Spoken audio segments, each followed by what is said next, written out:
रात के करीब 12 बजे का वक्त था। गर्मियों की रातें थीं और मैं अपने कमरे में सो रही थी। अचानक मेरे कमरे के दरवाजे पर दस्तक हुई।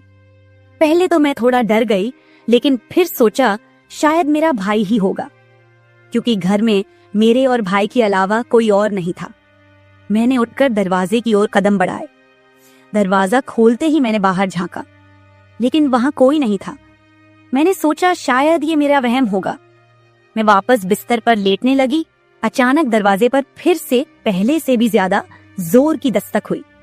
मैंने कांपती हुई आवाज में पूछा, कौन है? लेकिन कोई जवाब नहीं आया। डरते हुए मैंने दोबारा दरवाजा खोला और वहां मेरा भाई खड़ा था। उसने मुझसे कहा, क्या हुआ दीदी, इतनी घबराई हुई क्यों लग रही हो? वो मुझे आज कुछ अजीब सी नजरों से देख रहा था। मैंने सोचा शायद मैं ही ज्यादा सोच रही हूँ, लेकिन मुझे क्या पता था कि उस रात कुछ ऐसा होने वाला था जिसने मेरी पूरी जिंदगी को बर्बाद कर दिया, जिसे मैं चाहकर भी कभी भूल नहीं पाई। अब मैं आपको अपनी जिंदगी का वो सच बताने जा रही हूँ जिसे मैंने आज तक सबसे छुपा कर रखा था। यह सच ऐसा है जो मेरी हर रात की नींद और हर दिन का सुकून छीन ले गया। इसे सुनने के बाद शायद आपकी रूह कांप उठेगी। दोस्तों, कहानी सुनने से पहले दिल थाम कर बैठिएगा, क्योंकि कहानी बहुत ही खतरनाक होने वाली है। अगर चैनल पर पहली बार आए हैं तो चैनल को सब्सक्राइब जरूर कर लीजिएगा। तो चलिए कहानी शुरू करते हैं। मेरी उम्र 20 साल हो चुकी थी और मैंने नया नया जवानी की दहलीज पर कदम रखा था।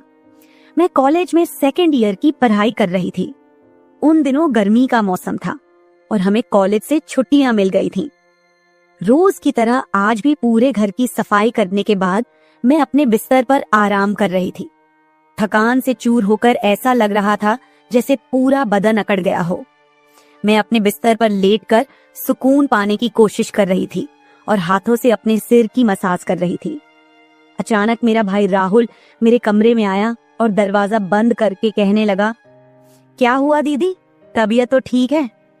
मैंने कहा, क्या भाई, मम्मी सारा काम मेरे सर पर डालकर चली जाती हैं। कॉलेज की छुट्टियां क्या हुई, सारे घर की जिम्मेदारी मुझ पर आ गई है।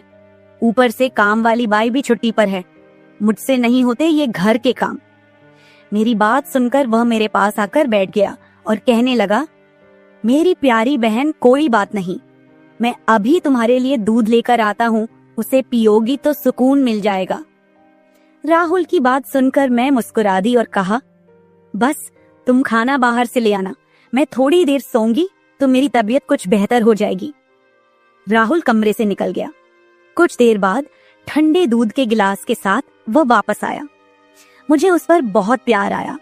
दुनिया में बहुत कम ही ऐसे भाई होते हैं जो अपनी बहनों का इतना ख्याल रखते हैं।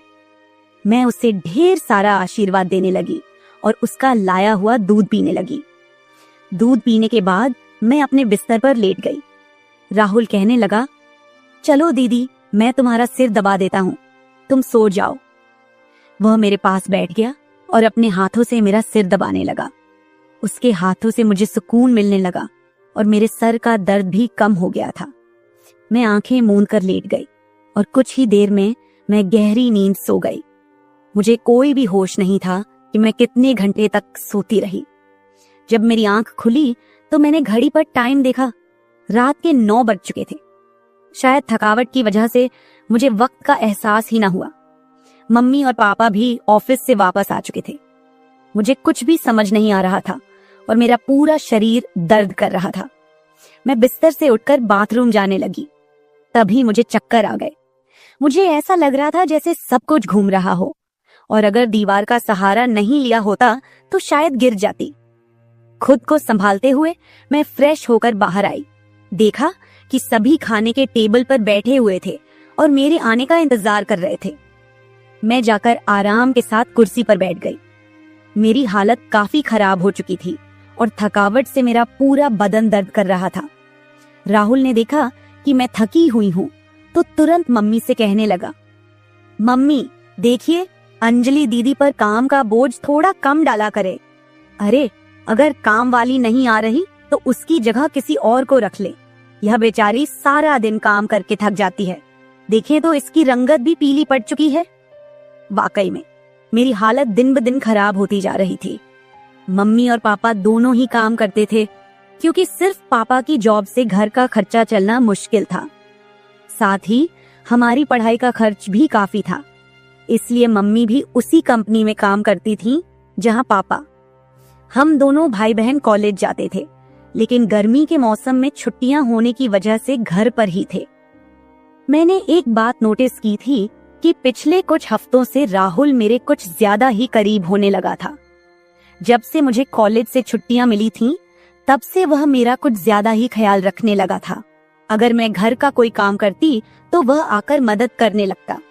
कभी कभी काम करते वक्त मुझे थकावट महसूस होती तो वह मुझे आराम से बिठाकर मेरा सिर दबा देता। जब मैं उसे मना करती तो वह हंसते हुए कहता, नहीं दीदी, तुम बहुत काम करती हो, अब मेरा हक बनता है कि तुम्हें सुकून दो। मैं उसे रोक नहीं पाती और चुपचाप लेटी रहती। लेकिन एक रात जो हुआ, उससे मेरे होश उड़ गए थे।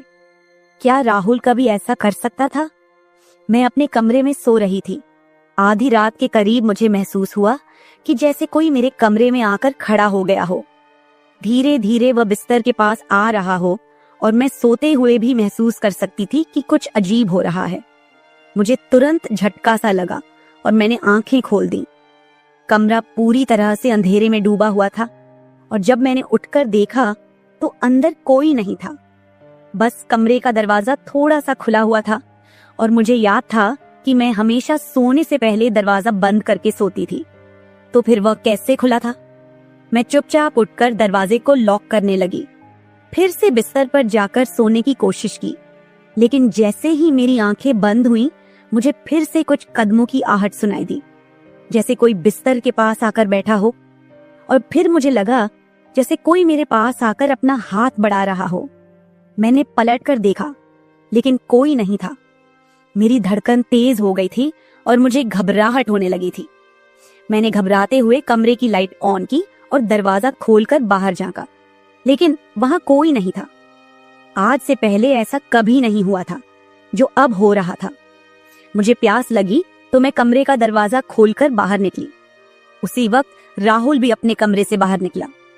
मुझे देखकर उसने पूछा, क्या बात है, आप अभी तक जाग रही हैं? मैंने जवाब दिया, कुछ नहीं, बस ऐसा महसूस हुआ जैसे कमरे में कोई मौजूद हो। पानी पीकर मैं दोबारा कमरे में आई और पीछे पीछे वह भी आ गया। उसने कहा, आपको डरने की जरूरत नहीं है। अगर आपको डर लग रहा है तो मैं आपके पास सो जाता हूँ। मैंने उसे मना किया, नहीं, तुम्हें परेशान होने की जरूरत नहीं है, जाओ और आराम करो। लेकिन वह जिद करने लगा कि मैं आपको अकेला किसी भी हाल में नहीं छोड़ सकता। आपकी तबीयत खराब हो सकती है, मैं आपको तकलीफ में नहीं देख सकता। आप सो जाएं, मैं यही सो जाता हूँ। आखिरकार उसकी जिद के आगे मुझे झुकना पड़ा। मैं बिस्तर पर लेट गई और उसने भी सोफे पर तकिया रखा और मेरे पास में ही सो गया। लेकिन उस रात मुझे ऐसा महसूस हुआ जैसे कोई मेरी ओर काफी देर तक ध्यान से देखता रहा हो। उसने मेरे बालों को सहलाया, मेरे चेहरे पर उंगलियां फेरी और मैं सो रही थी। अगली सुबह जब मैं उठी तो मेरा मूड बड़ा अजीब था, लेकिन जब मैंने अपने आप पर गौर किया तो मैं हैरान रह गई। शुक्र था कि मैंने अपने आप को दुपट्टे से ढक रखा था। मेरी कमीज बेतरतीब हो चुकी थी। मुझे हैरत हुई क्योंकि आज से पहले मैं कभी इस तरह आराम से नहीं सोई थी। आज मैं बहुत खुश महसूस कर रही थी, न जाने क्या वजह थी। मैंने अपने भाई की तरफ देखा तो वह भी बहुत खुश था। मैंने उसको पूछा, तुम आज इतने खुश क्यों हो? तो कहने लगा, जिसको आप जैसी बहन मिल जाए वो क्यों ना खुश हो। घर के सारे काम निपटाकर जब मैं बैठी तो राहुल तेल लेकर मेरे पास आ गया। कहने लगा, अंजलि दीदी, आप अपने बाल खोल दे, मैं आपके सर में मालिश कर देता हूँ। मुझे उसकी हरकतें कुछ अजीब लग रही थीं। मैंने कहा, ये तुम्हारा काम नहीं है, जाओ अपनी पढ़ाई करो, मुझे मालिश की जरूरत नहीं है। मगर उसने मेरी बात नहीं मानी और खुद ही मेरे बालों से कैचर उतार कर कहने लगा, आप नखरे मत किया करो, किस्मत वालों को ही ऐसे भाई मिलते हैं। जब आपका भाई आपके खूबसूरत रेशमी बालों में मसाज करना चाहता है तो आपको क्या समस्या हो सकती है? आ जाइए, मैं आपके सर की मसाज कर देता हूँ, आपको बहुत सुकून मिलेगा। वह मुझे उठाकर कमरे में ले गया। मैं बेड पर तकिया रखकर लेट गई। मेरे बाल बेड से नीचे लटक रहे थे। वह मेरे सरहाने बैठकर मेरे बालों की मसाज करने लगा। राहुल मुझसे 3 साल छोटा था, मगर मुझे नाम से बुलाता था। कहता, आप इतनी प्यारी हैं कि आपको देखकर दिल करता है कि आप हमेशा इसी तरह मुस्कुराती रहें और मैं आपका लाभ उठाता रहूं। वह मेरे सिर की मालिश कर रहा था और उसके हाथों में जैसे जादू था। मुझे इतना मजा आया कि मैं नींद की वादियों में खोने लगी। तेल की खुशबू भी बहुत जबरदस्त थी। तेल की हल्की हल्की महक कमरे में फैल चुकी थी। मैंने उत्सुकतावश उससे पूछा, ये तेल कौन सा है?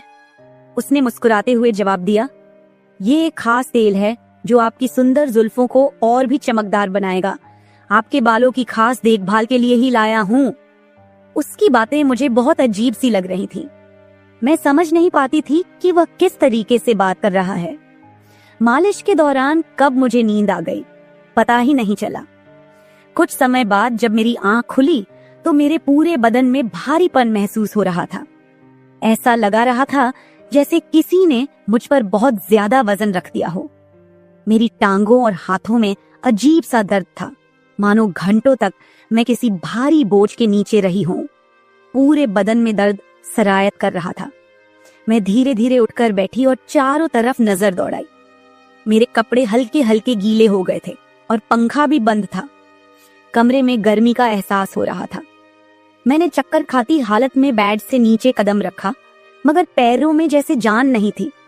मैंने अपने भाई को देखा जो शांत और सामान्य नजर आ रहा था।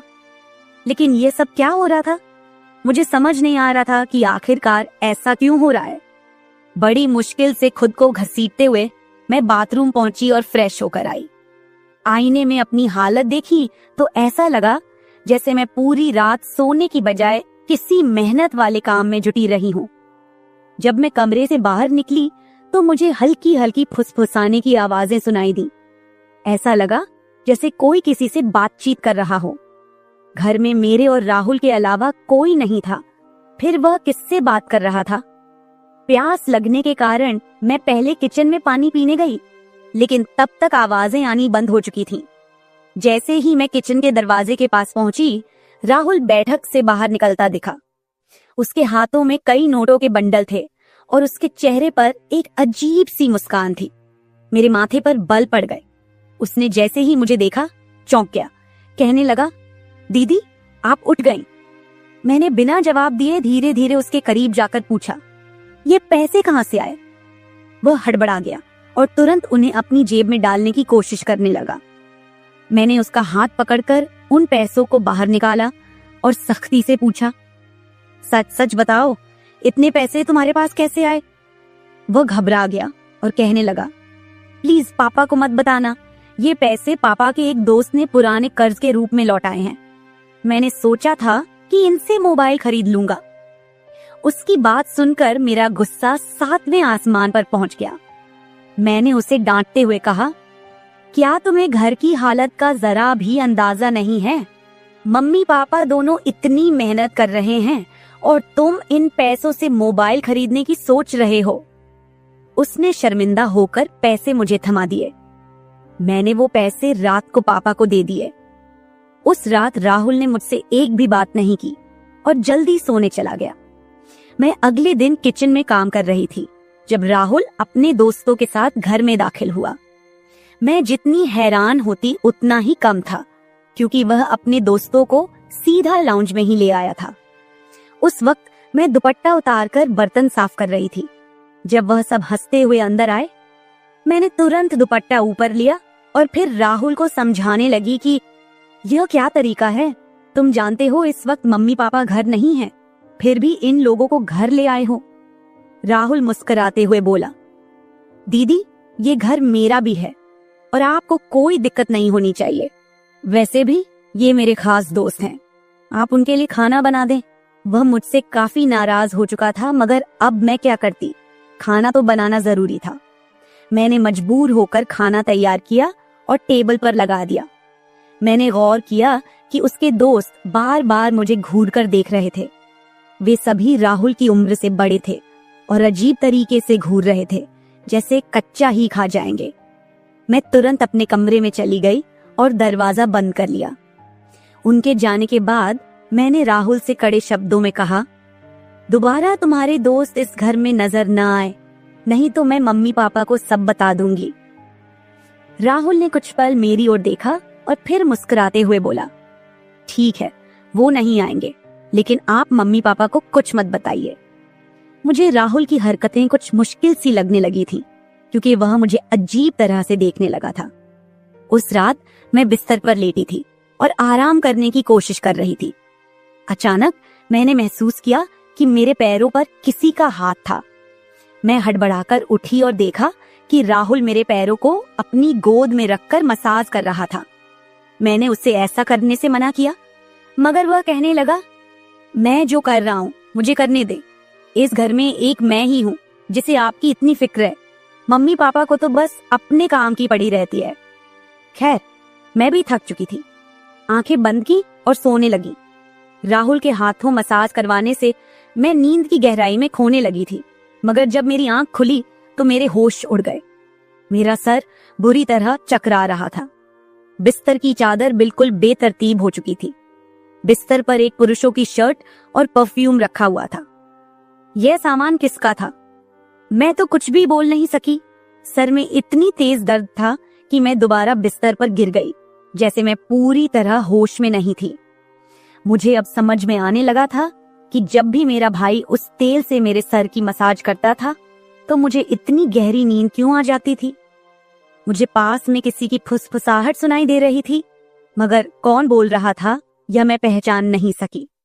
मुझे तो बस राहुल की आवाज सुनाई दे रही थी। ऐसा लग रहा था जैसे वह मेरे कमरे में मौजूद हो और मुझे उठाने की कोशिश कर रहा हो, लेकिन मैं कुछ भी साफ नहीं देख पा रही थी। कुछ देर बाद जब मेरी आंख खुली तो सारा दृश्य मेरी नजरों के सामने घूमने लगा। मैंने सबसे पहले बेड की तरफ देखा, जहां शर्ट और परफ्यूम पड़े थे, मगर अब वहां कुछ भी नहीं था। आज फिर मेरी हालत बड़ी अजीब थी। मैं बच्ची तो नहीं थी जो ये सब कुछ समझ ना पाती। घर में मेरे और राहुल के अलावा और कोई नहीं था। फिर मेरे सोने के बाद ऐसा क्या होता था कि मेरा पूरा शरीर पानी से नहला दिया गया हो? सिर्फ इतना ही नहीं, मेरा शरीर दर्द से चूर था और रंगत भी बिल्कुल पीली हो चुकी थी। दिन ब दिन मैं कमजोर होती जा रही थी। उस दिन भी राहुल मेरे करीब आने की कोशिश कर रहा था, मगर मैं बहाना बनाकर अपने कमरे में आ गई थी। दिमाग में अजीब से विचार आने लगे थे। तबीयत भी काफी खराब थी। माँ ने मेरी हालत देखकर पूछा, क्या बात है, तुम ठीक नहीं लग रही हो? मैंने कुछ नहीं कहा। माँ ने कहा कि अगले दिन वे मुझे डॉक्टर के पास ले जाएंगी। उस रात मैं बार बार उठ रही थी और ठीक से सो नहीं पाई। अगले दिन मेरे मम्मी पापा रोज की तरह अपने काम पर चले गए थे। उन्हें शायद मेरी परवाह नहीं थी। मैं खुद ही डॉक्टर के पास गई, जहां अल्ट्रासाउंड में पता चला कि मैं पेट से हूं। मेरे तो पैरों तले जमीन खिसक गई। आखिर यह सब मेरे साथ कौन कर सकता था? राहुल मेरा भाई था, लेकिन फिर मेरे दिमाग में यह बात आई कि वह मेरा सौतेला भाई है। वो माँ की दूसरी शादी से हुआ था, जबकि मैं उनकी पहली शादी की औलाद थी। इस तरह की बातें मुझे गलत सोचने पर मजबूर कर रही थीं। समझ नहीं आ रहा था कि कैसे अपने माँ बाप को यह बात बताऊं। राहुल मेरा सौतेला भाई जब मेरे पास बैठता तो कभी मेरा हाथ पकड़ता तो कभी मेरे गाल खींच देता। उसकी हरकतें मुझे परेशान कर रही थीं, लेकिन मैं उसको कुछ कह नहीं पा रही थी। मेरे दिमाग में यही सवाल गूंज रहे थे कि आखिरकार मेरे साथ ऐसा कौन कर सकता है। फिर मैंने एक दिन अपने कमरे में मोबाइल का कैमरा फिट करके रख दिया ताकि सच्चाई सामने आ सके। उस दिन हमारे माता पिता घर पर नहीं थे। राहुल फिर से मेरे पास आया और मेरे सिर की मालिश करने लगा। मैंने पूरी कोशिश की कि मैं ना सोऊं, लेकिन वह तेल इतना अजीब था कि मैं उसकी खुशबू से बेहोश हो गई। 1 घंटे बाद जब मेरी आंखें खुली तो माँ पापा घर लौट चुके थे। मैंने सबसे पहले कैमरे की रिकॉर्डिंग देखी। जो कुछ मैंने देखा वह मेरे होश उड़ा देने के लिए काफी था। राहुल मेरे कमरे में अपने दोस्तों को लाता था जो मेरे साथ बुरा व्यवहार करते थे। फिर अपना काम पूरा करने के बाद वे राहुल को पैसे देते और चले जाते। जब मुझे इस सच का पता चला तो मैं पूरी तरह से टूट गई। मैं गुस्से में अपने कमरे से बाहर आई और राहुल का गिरेबान पकड़कर मैंने उसे थप्पड़ मारने शुरू कर दिए। मेरी चीख सुनकर मम्मी पापा भी वहां आ गए। पापा ने मेरा हाथ पकड़ लिया और गुस्से में कहने लगे, क्या हो गया है? तुम इसे क्यों मार रही हो? होश में हो? क्या पागल हो गई हो? क्यों मार रही हो इसे? मैंने रोते हुए वीडियो दिखा दी कि यह जलील इंसान मेरे साथ क्या कर रहा था। वीडियो देखते ही माँ बेहोश होकर जमीन पर गिर गई। ये देखकर पापा को भी बहुत ज्यादा गुस्सा आया। उन्होंने राहुल को गुस्से में पकड़ लिया और उसे बुरी तरह पीटना शुरू कर दिया। उसके मुंह और नाक से खून बह रहा था। राहुल ने गुस्से में कहा, मैंने इसे कभी भी अपनी बहन समझा ही नहीं। मुझे पैसों की जरूरत थी। लोग इसके लाखों रुपए देने को तैयार थे। मुझे अपनी जरूरतें पूरी करनी थी, इसलिए मैंने यह कदम उठाया। मैं अपने कानों पर हाथ रखकर बस रोए जा रही थी।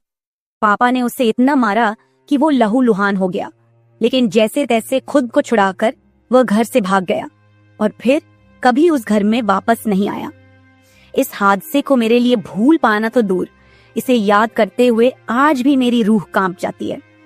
भाई वही होता है जो आपके सगे खून का हो। किसी भी अनजान मर्द के सहारे अपनी बेटी को छोड़ना बहुत बड़ी भूल हो सकती है, क्योंकि कुछ शैतानी सोच रखने वाले लोग हर वक्त इस ताक में रहते हैं कि कब किसी मासूम की इज्जत से खिलवाड़ करें।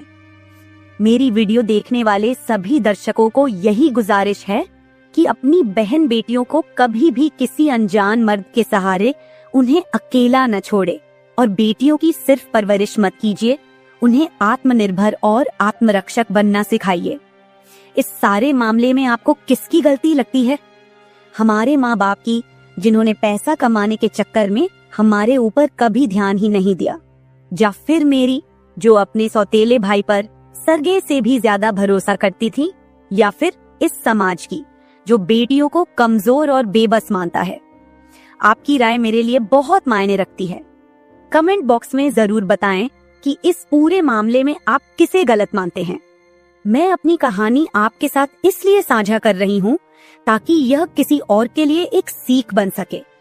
यह सिर्फ एक घटना नहीं है, बल्कि एक चेतावनी है कि हम सबको सतर्क रहना चाहिए। अगर आपको मेरी यह कहानी पसंद आई और आप मानते हैं कि इसे सुनकर कोई और भी जागरूक हो सकता है, तो इसे शेयर जरूर करें। अगर आप ऐसी और भी कहानियां सुनना चाहते हैं जो मनोरंजन के साथ एक संदेश भी दें, तो मेरे चैनल को सब्सक्राइब जरूर करें। बेल आइकॉन दबाना मत भूलिएगा ताकि आपको मेरी हर नई कहानी समय पर मिल सके। कल फिर मिलते हैं एक नई कहानी के साथ। धन्यवाद। हेलो दोस्तों, आज की कहानी मेरे और मेरे ससुर जी के रिश्ते के बीच की है। मेरा नाम कामिनी है और मेरी उम्र अभी 26 साल है। मैं काफी खूबसूरत हूँ। मैंने अपनी बॉडी को पूरा फिट रखा हुआ है क्योंकि मैं रोजाना एक्सरसाइज करती हूँ। मेरी शादी को 7 साल हो चुके हैं। मेरे मम्मी पापा ने गरीबी की वजह से मेरी शादी कम उम्र में ही एक अमीर लड़के से करवा दी, लेकिन वो लड़का अक्सर बीमार रहता था। उसके हार्ट में कोई प्रॉब्लम थी।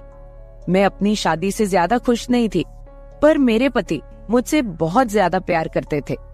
अब मेरी शादी को 2 साल हो चुके थे, लेकिन अभी तक कोई भी बच्चा नहीं हुआ था। हमारे घर में मैं, मेरे पति और ससुर जी थे।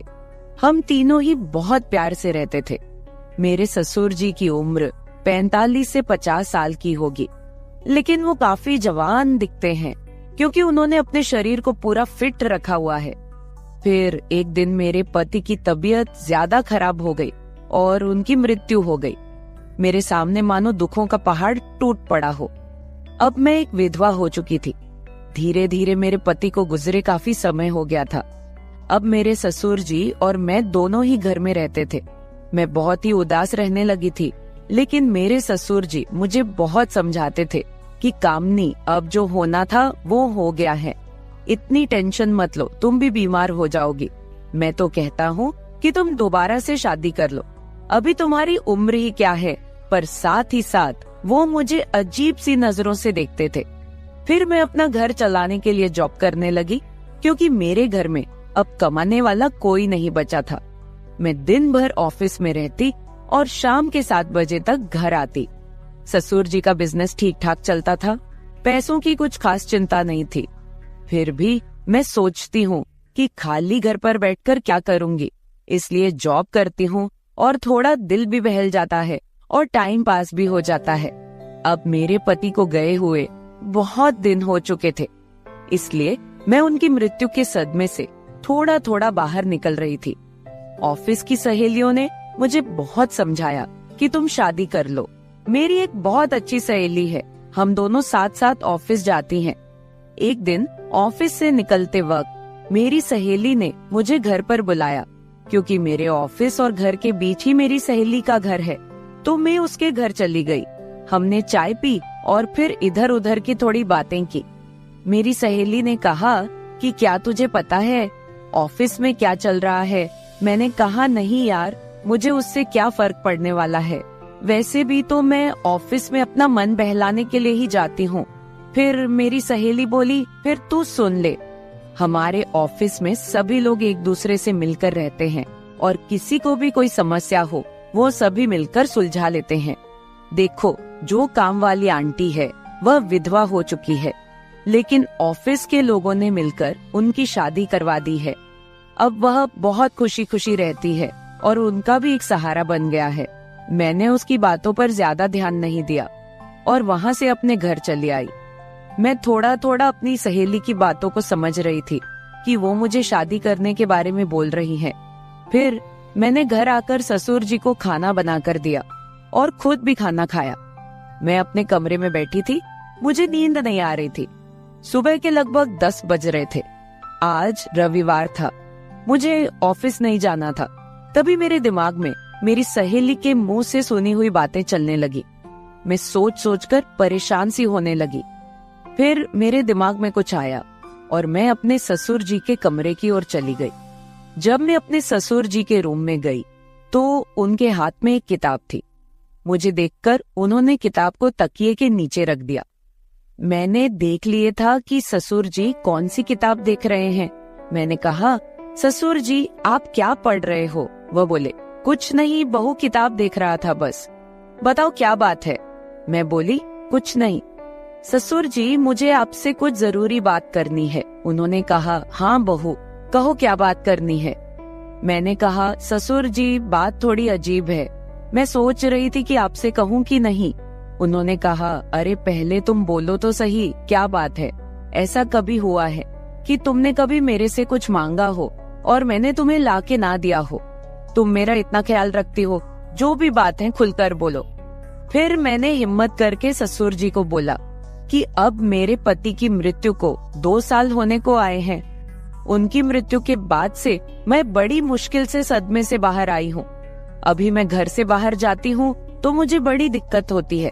आपको तो पता ही है कि विधवा औरत की तरफ लोग कैसी नजरों से देखते हैं और उसके बारे में लोग कैसी सोच रखते हैं।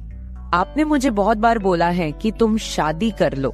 मैं चाहती हूँ कि आप मेरे लिए एक पति की खोज करो, क्योंकि अकेले मेरी जिंदगी मुझसे नहीं निकाली जा रही। मैं भी चाहती हूँ कि मेरा भी कोई जीवन साथी हो जो मेरे सुख दुख की बात करे और मुझे बहुत ज्यादा प्यार करे। आपको पता है, एक औरत की कई जरूरतें होती हैं जो सिर्फ पति ही पूरी कर सकता है। बाकी आपको पता ही है कि मेरे माँ बाप तो इतने गरीब हैं कि उन्होंने पता नहीं एक बार मेरी शादी कैसे कर्ज उठाकर की है। मैं अब उनको कोई तकलीफ नहीं देना चाहती। अब मेरे लिए तो आप ही सब कुछ हो। मैं बड़ी हिम्मत करके आपसे ये बात कह रही हूँ। मुझे विश्वास है कि आप मेरे लिए कुछ अच्छा ही करोगे। उसके बाद ससुर जी ने मुझे अपने पास बैठा लिया और मेरे साथ कुछ बातें करने लगे और मेरे सुख दुख को बांटने लगे। फिर ससुर जी मुझसे बोले, बहू, जिस चीज की तलाश तुम बाहर से कर रही हो वो चीज तुमको घर में ही मिल सकती है। अगर तुम चाहो तो मैं तुम्हारी सभी जरूरतों को पूरा कर सकता हूँ। ससुर जी की बात सुनकर तो मेरे होश ही उड़ गए। मैंने बोला, ससुर जी, मैं तो आपकी बेटी सामान हूँ, आप ये सब कैसे सोच सकते हैं? ससुर जी बोले, देखो बहू, तुम्हें पता है तुम्हारी सासू माँ की मृत्यु के बाद से मैं अकेला ही जिंदगी बीता रहा हूँ। और जब से तुम्हारे पति की मृत्यु हुई है तुम भी अकेले जिंदगी बिता रही हो। अगर तुम्हारा इरादा हो तो हम दोनों का अकेलापन दूर हो जाएगा और हम दोनों एक दूसरे के सहारे जिंदगी बिता लेंगे और बाहर किसी को कुछ भी पता नहीं चलेगा। बाकी मेरे जाने के बाद ये सारी प्रॉपर्टी भी तो तुम्हारी ही है और इस प्रॉपर्टी को संभालने वाला भी तो कोई चाहिए। बाकी लोगों की टेंशन मत लो, वो तो जब तुम विधवा की जिंदगी जी रही हो तब भी बातें करते थे और अब भी बातें करेंगे। सच कहूँ तो बहू, मैं तो उसी वक्त तेरा दीवाना हो गया था जब मैंने तुम्हें पहली बार देखा था। फिर मैंने ससुर जी को बोला कि मैं सोचकर बताती हूँ। अगली सुबह मैं उठी और खाना बनाने लगी। अगले दिन मैं ऑफिस नहीं गई, मैं किचन में खाना पका रही थी। तभी ससुर जी किचन में आए और बोले, बहू आज ऑफिस नहीं जा रही हो क्या? मैंने कहा, नहीं आज नहीं जा रही हूँ, आज मैंने ऑफिस से छुट्टी ले ली है। आप कहीं जाने वाले थे, गए नहीं क्या? वो बोले, नहीं आज मेरी तबीयत ठीक नहीं है, मैंने सोचा कि आज घर रहकर आराम कर लेता हूँ। कुछ देर के बाद घर में कुछ मेहमान आ गए। हम लोग मेहमानों के आदर सत्कार में लग गए। मैंने उनसे हालचाल पूछा और उन लोगों से ढेर सारी बातें की। मेहमान के रूप में मेरे चाचा और चाची जी आए हुए थे। जब मैं मेहमानों से बातें कर रही थी तभी ससुर जी बाहर घूमने चले गए। उनकी आदत है कि जब वह घर पर रहते हैं तो वह खेतों की तरफ घूमने चले जाते हैं। फिर थोड़ी देर के बाद मेरे चाचा चाची भी खाना खाकर चले गए। दोपहर के 1 बजे का समय हो चुका था। मेरे दिमाग में ससुर जी की बातें घूम रही थी। मैं सोच रही थी कि इस अकेलेपन के साथ मैं सारी जिंदगी कैसे बिताऊंगी। मैं ससुर जी के साथ रहूंगी तो हो सकता है कि हमारा कोई बच्चा भी हो जाए। और ससुर जी की बात सही है, उनके जाने के बाद उनकी सारी प्रॉपर्टी भी तो मेरी ही है। मुझे ससुर जी की बातें काफी हद तक सही लग रही थी। फिर मैंने ससुर जी को कॉल किया और बोली, ससुर जी खाना तैयार हो गया है, आकर खाना खा लीजिए। इस पर वह बोले, मैं अभी बाहर हूँ और मुझे थोड़ा टाइम लगेगा। मैंने कहा ठीक है, मैं जरा बाहर जा रही हूँ तो देर शाम तक वापस आऊंगी, क्योंकि मैंने मार्केट शॉपिंग करने के लिए जाना था। फिर मैं मार्केट चली गई और वहाँ से अपने लिए और ससुर जी के लिए कुछ कपड़े खरीद कर लाई। जब मैं घर पहुँची तो शाम के 7 बज चुके थे। ससुर जी अपने कमरे में सो रहे थे। मैंने ससुर जी को उठाया और वो नहाने चले गए। अब चारों तरफ शांति हो चुकी थी। शाम के 8 बज चुके थे। फिर मैं ससुर जी के पास गई और उनको वो सब बातों के लिए हाँ बोल दी जो उन्होंने मुझे कही थी। ससुर जी मेरी हाँ सुनते ही खुश हो गए। फिर मैं उनके साथ, उसके बाद तो आप समझ ही सकते हैं, जो होना था वो हो गया। मैंने ससुर जी को फिर से अपनी ख्वाहिश बताई और ससुर जी ने मेरी ख्वाहिश पूरी कर दी। हम दोनों ने 1 से 2 घंटे तक एक दूसरे से वो सब बातें की और सारा काम किया। इस तरह से हम दोनों ससुर बहू काफी खुशी खुशी पति पत्नी की तरह रहने लगे। अब मुझे किसी भी चीज की दिक्कत नहीं होती, क्योंकि अब मुझे कहीं भी जाना होता है तो मैं ससुर जी के साथ चली जाती हूँ और हम खूब एंजॉय करते हैं। कुछ दिन बीत जाने के बाद ससुर जी बोले, कामिनी अब तुम मेरे बिजनेस के बारे में सारा कुछ समझ लो और खुद सारा बिजनेस संभाल लो। फिर मैंने जॉब छोड़कर ससुर जी का सारा बिजनेस खुद संभाल लिया। अब हम दोनों पति पत्नी के जैसे रहने लगे हैं। मैं ससुर जी की हर बात का ख्याल रखती हूँ और वो भी मेरी हर बात का ख्याल रखते हैं। कुछ देर के बाद हमारे घर बच्चा भी हो गया और हमारी जिंदगी काफी अच्छे से चल रही है, क्योंकि ससुर जी ने मेरी हर कमी को पूरा कर दिया है। हमें दुनिया की कोई परवाह नहीं है, कोई कुछ भी बोले, हम लोग अपने घर खुश हैं। तो मेरे प्यारे दोस्तों, अगर आप लोगों को मेरी ये कहानी पसंद आई हो तो चैनल को सब्सक्राइब जरूर कर ले और बेल नोटिफिकेशन ऑन कर ले। एक प्यारा सा कमेंट करके बताएं कि आपको मेरी स्टोरी कैसी लगी। कल मिलेंगे एक और वीडियो के साथ। धन्यवाद।